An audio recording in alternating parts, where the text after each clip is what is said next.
Hello everyone, in this video we are going to talk about a common web vulnerability called IDOR, which stands for Insecure Direct Object Reference. If you're learning ethical hacking, starting for bug bounties or working in cybersecurity, this is something you must understand, and we will also show you a live demonstration so that you can see exactly how it works. First of all, we need to understand what is IDOR. IDOR happens when a website lets user access or change information just by changing a number or ID in the URL. Let me explain with an example. Imagine a website shows your profile at a link like this. Example.com. This is the website's domain name. Slash profile is the profile page with an ID parameter and the value is 101. This is your user ID. What if you change your user ID 101 to 102 in the link and it's open another user profile, right?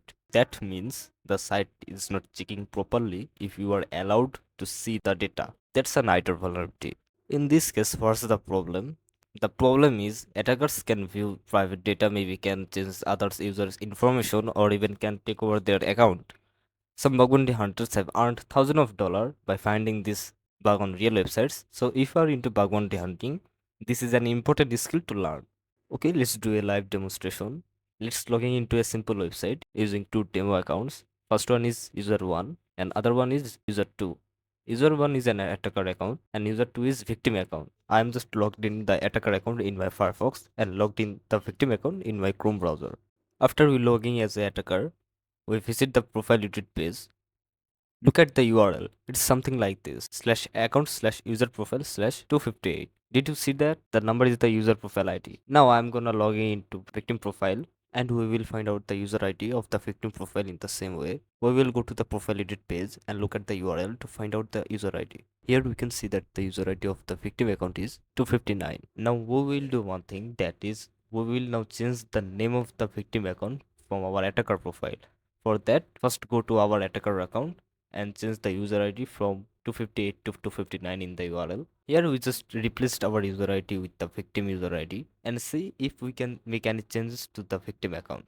Here you can see we are now in the victim account profile edit page. From here we can change the victim name. The current account name is Joker. I will change it to something like you are hacked, so we know that the account has been changed or modified. Here I just changed the name from Joker to hacked.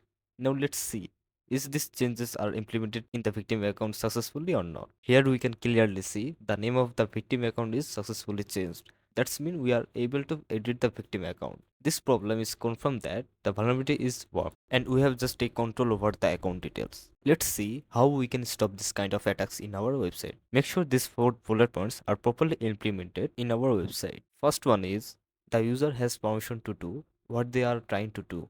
Second one is don't relay the user ID in the URL for web security. Third one is using a user ID like a random ID or token so that no one can able to guess it. And the last but not the least, fourth one is build a rule-based access control on the server. Always verify who is making the request and what they are allowed to do. Never trust any data just because it comes from the browser or URL. And that's all for today's video. I hope this demonstration is really helped you to understand the IDOR vulnerability and why it's important to secure in your web application. If you are learning bug bounty hunting or penetration testing, then you can visit our channel for more videos on these topics. Leave a comment which topic will be next.